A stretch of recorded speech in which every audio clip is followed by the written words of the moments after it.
It is the Final Word Cricket Podcast, the Border Gavaskar day after daily. Adam Collins, Bharat Sundaresan. It's actually the night after, Baz. It's New Year's Eve we're recording this on.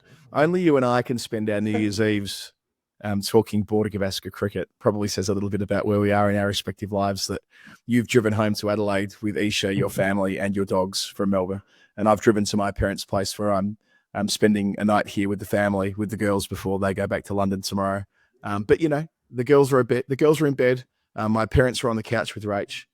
You're all set at home, and we're able to spend maybe 15 to 20 minutes thinking about what happened yesterday and reflecting upon what was an incredible week in Melbourne overall. Maybe we should start there as I say hello to you.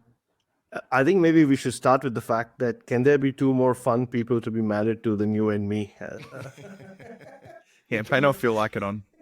Spare a thought for both Rachel and Isha up on New Year's Eve. But your girls are in bed.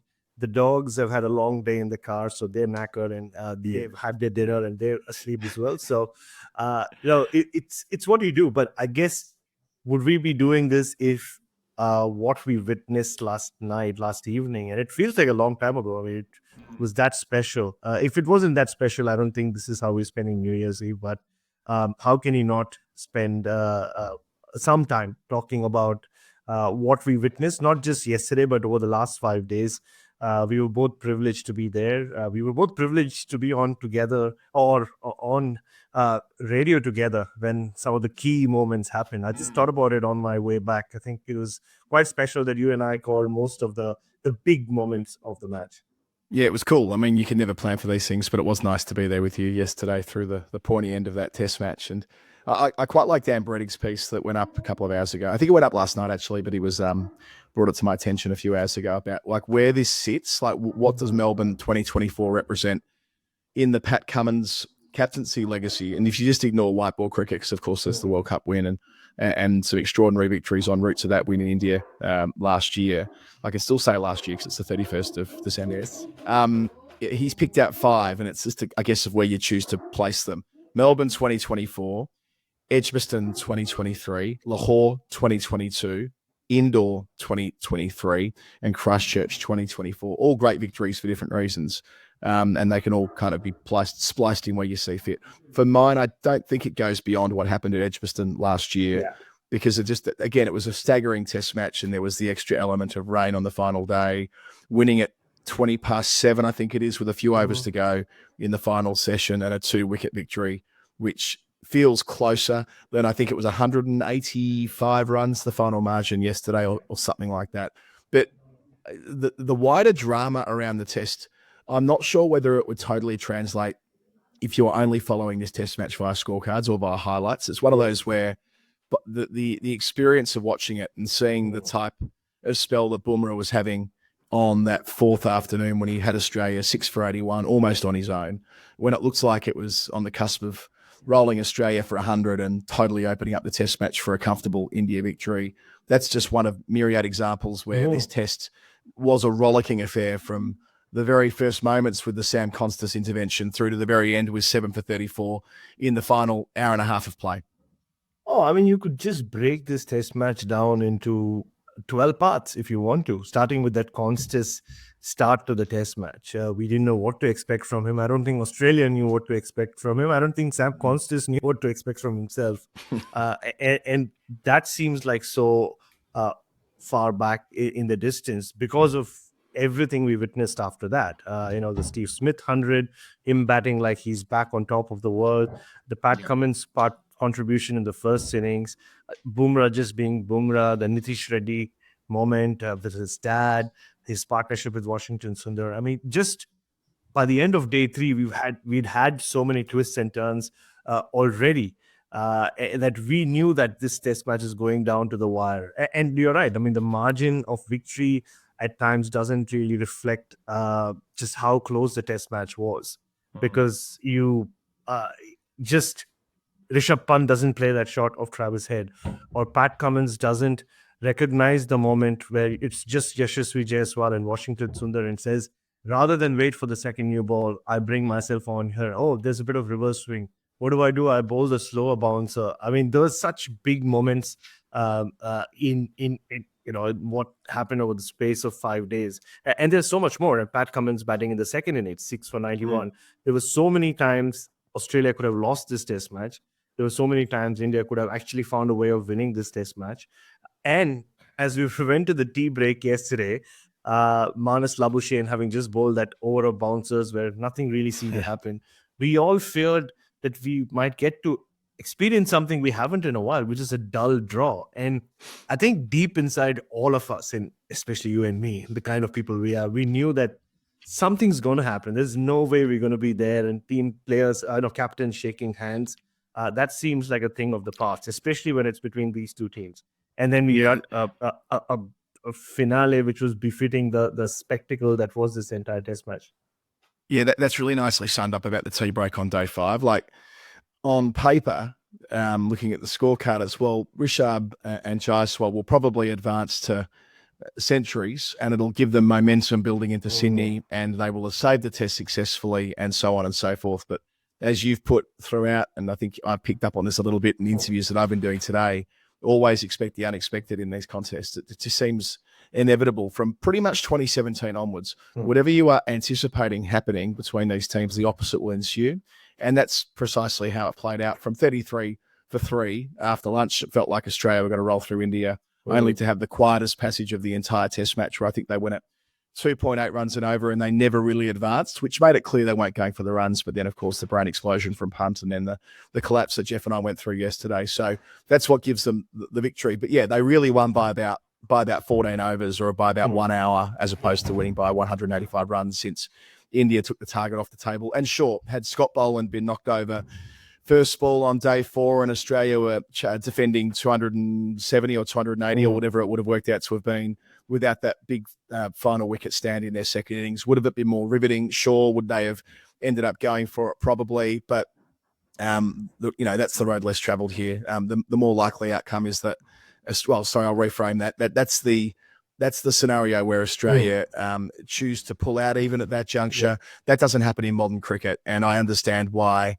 the teams are reluctant to leave anything short of about 350 on the table where they can avoid it, because those types of tallies are being hauled down in the 4th innings more and more in Test cricket, with the greater experience of chasing in white ball cricket, and pitches being typically easier to bat on, especially in the senior countries deeper into a match than they were historically when they were break up and before drop-in technology was a thing, and that type of thing. So it does sit with that group of test wins for Cummins, because ultimately it could be decisive in the series. Who knows what will happen at Sydney? I mean, I don't want to foreshadow anything, but rain is scheduled in the middle of the test match at the moment. Of course, long-range forecasts are relevant, but you don't want to leave those types of things to chance, do you? You don't want to play, you don't want to run the gauntlet of not having seized the moment when there was a moment to be seized, only for the next test to, if it were to be a draw, obliterate the chance of getting the trophy back after 10 years. And I know that the World Test Championship's a huge part of this as well, but this Australian generation have spoken a lot through 2023 and 2024 about the legacy. Most of them, with the exception of Constas, are all mature players that have been around for a long time. They are not legacy hunting necessarily. A lot of them have got their legacies guaranteed by what they've achieved as individuals, and through 2023 especially. But doing it again in one more World Test Championship cycle, getting the Border Gavaskar back, that'll mean that this team can be seen as one of the great Australian teams. And for Pat Cummins in particular, I was just thinking about it while you were saying there. I don't think Australia have had too many players who seize more moments as a leader or as a player, as a bowler, batter, than he has in the last couple of years. So the indoor test obviously didn't have Pat Cummins, so it was Steve Smith at the helm, but it was part of the Pat Cummins era. And I think he did indirectly play a role in how Australia went about that test match and won. You kind of saw bits and pieces of it in Nagpur. You saw it in Delhi, and I thought Delhi was the test that Australia probably will always rue not having won. Yeah. That was there for the taking. But Lahore, we were both there calling that last second, just as Barry Franklin was kicking the 1,000th goal.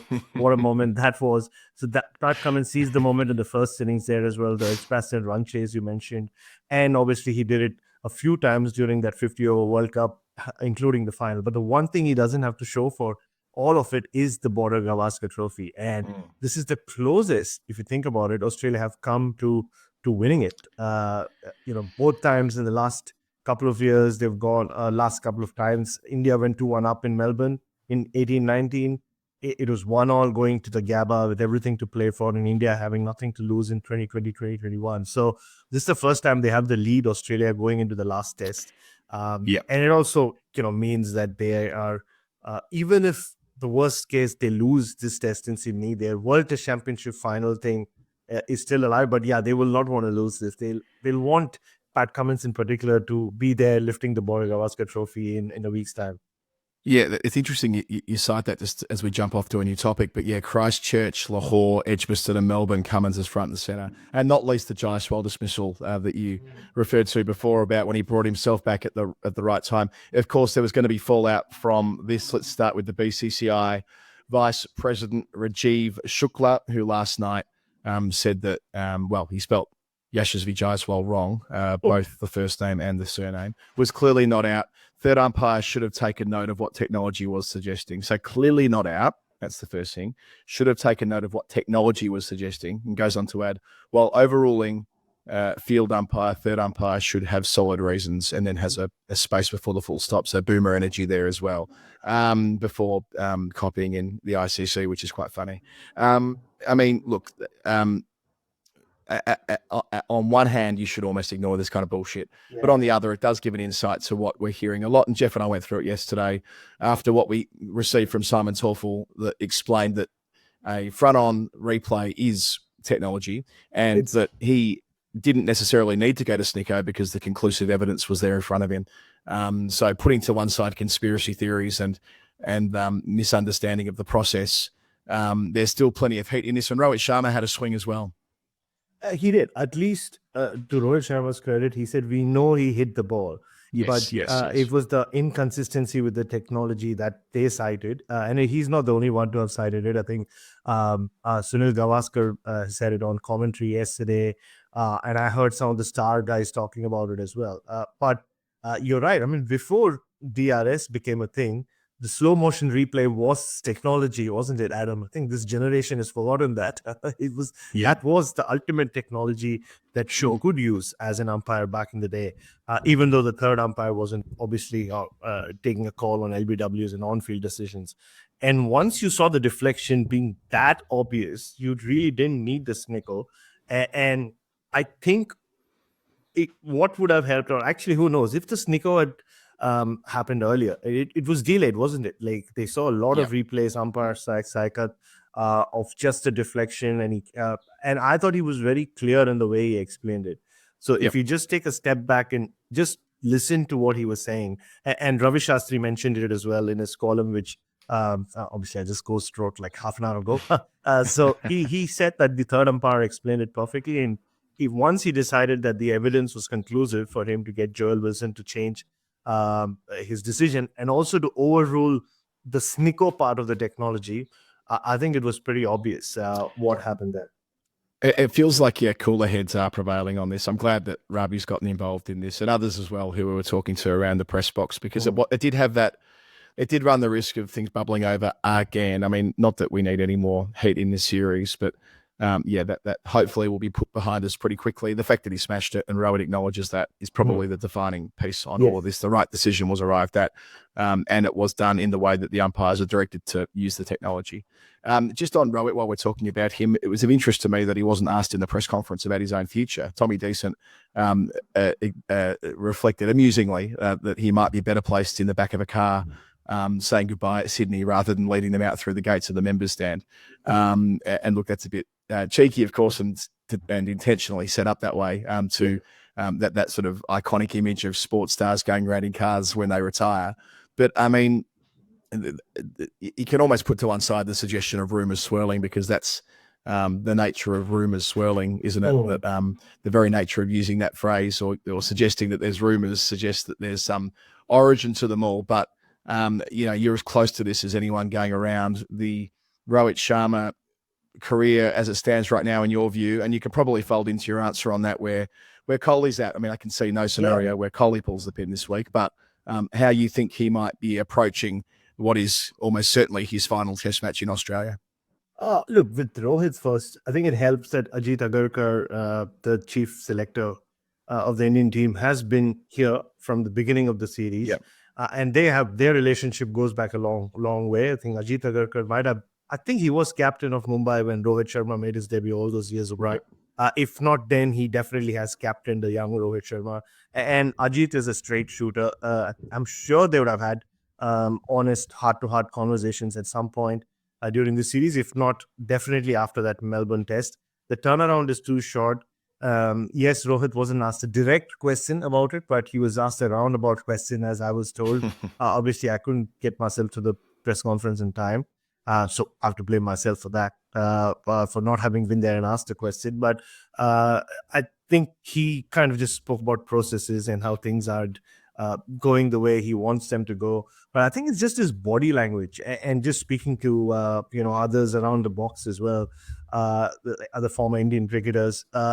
It's just how he's been around the team. You see him at warm-ups. He's not really the Rohit Sharma that you're used to seeing. He's just joking around. And obviously, I mean, things aren't going his way, are they? So there's nothing to joke around. But just his energy has been lacking. He's been standing there with his hands folded. I saw him before the start of play. He's not been doing a lot of talking during the team huddles either. So all points to a confused mind and someone who clearly is frustrated with the way it's all coming to an end. If it isn't over already, if say he does play in Sydney, I don't know how long he has left, especially if India now don't have the WTC final to play for, because we were there at the Oval last year when they lost, and he said we need a new direction, we need to change our approach to Test cricket. So he was gung-ho about being the captain for the next WTC final. But if that isn't happening, it looks unlikely that will happen for India. What's there left for him? Well, this is it. I mean, it does become for India, this test at Sydney, urgent on two fronts. They have to win in order to retain the Border Gavaskar, and a scrappy retention it would be, but they won't care. If they win in Sydney, it'll be a cause for celebration. To bookend the series with wins at Perth and Sydney, sometimes that's the way you got to do these things. And to give themselves a hope of making the World Test Championship final, they simply have to win. So for that mission, I mean, Bumrah feels the captain anyway half the time. He certainly looks like the spiritual leader on the field and did such a sensational job marshalling the troops in Perth in a come-from-behind victory. Easy to remember that they were knocked over in two sessions on day one for 150. That was a come-from-behind win, which he led from the front with that extraordinary spell on evening one, which continued the whole way through the test match. So that could be the lever they pull there, however unlikely, as you say.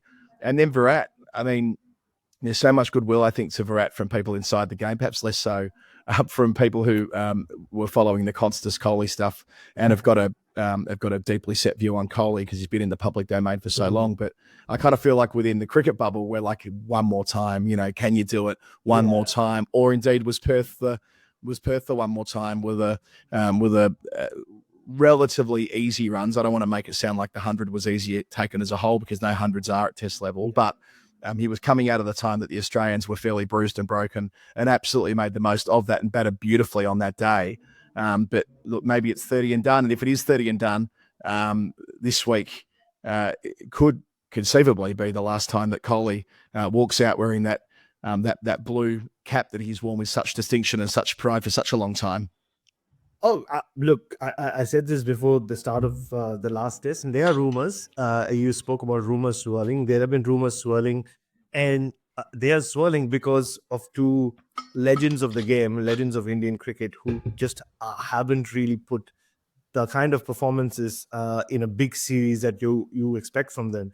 And it's kind of similar to where we were 13 years ago when Dravid and Lakshman didn't have the best of times here. And in their cases, that was it. The last test of that series was the last they played. They didn't get a chance to get the big retirement in India. And it was 6 months later that we found out that, the Indian cricket had moved on from both those legends. So it's happened in the past. With Virat, I think he's got a relationship with England as well, doesn't he? So he's got the 5 test matches there. And one thing I have heard from the selectors or people in power in India is they don't want both of them to go together. I mean, yes, they retired together from T20 cricket, but that is after they had won the World Cup and finished their respective stories in that format.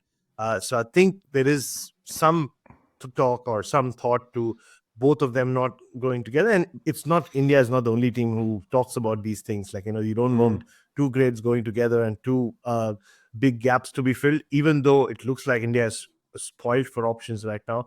The big question for Rohit or Virat, but more so for Rohit, is the guy on the bench right now. And Shubman Gill, yes, he averaged only 20 in the two test matches he played.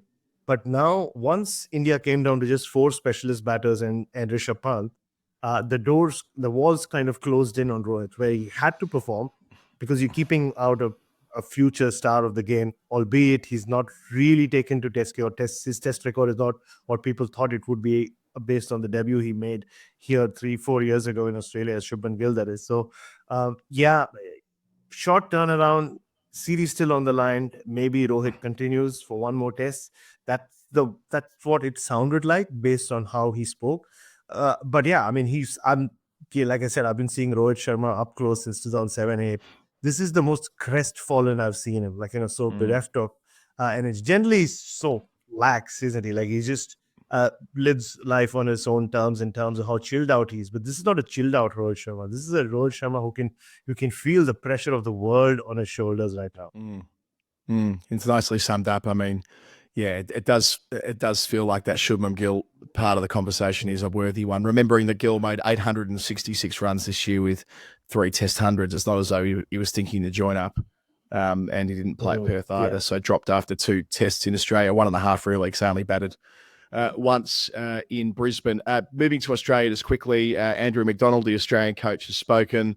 And in summary, he's giving the hint that Mitch Marsh will keep his spot, saying that, look, he's out of runs, of course, but he defended him as a bowler, saying that the reason he hasn't bowled hasn't been to do with fitness, it's been to do with the way they've been choosing to use their resources, which is interesting. He did acknowledge that Starks had a concern with what was his back rib, take your pick, during the Melbourne Test match, and you know, he gave the line to the effect of, we'll see how he goes when we get to Sydney, which is fine, perfectly allowed to do that. But it does mean that there could be a reconfigured team. Bo Webster, of course, in the squad. Josh Ingler's no longer in the squad, so that wouldn't be an option, even though I can't imagine a world where Marsh would be replaced by a specialist batsman anyway. And then Jai Richardson being the fast bowler who's been backed in by the coach if he needs to do a job, and come in for Mitchell Starc. The last time Jai Richardson played Test cricket was over 3 years ago when he took a 5-wicket bag against England in an Ashes winning performance. So it has been a time. I do wonder, though, if they make the change with Starc, my sort of theory is that if Starc can't get up for Sydney, and that's okay, that's the way their things go, quick turnaround and all the rest of it, and Richardson comes in with a body that over the years has proven not as resilient as he would have liked. Of course, he spent a lot of time on the sidelines. Whether that might prompt them to take a conservative option with Marsh and have a bowling all-rounder rather than a batting all-rounder, and someone like Sean Abbott might come in at number 7 with Carey going up to number 6, acknowledging that.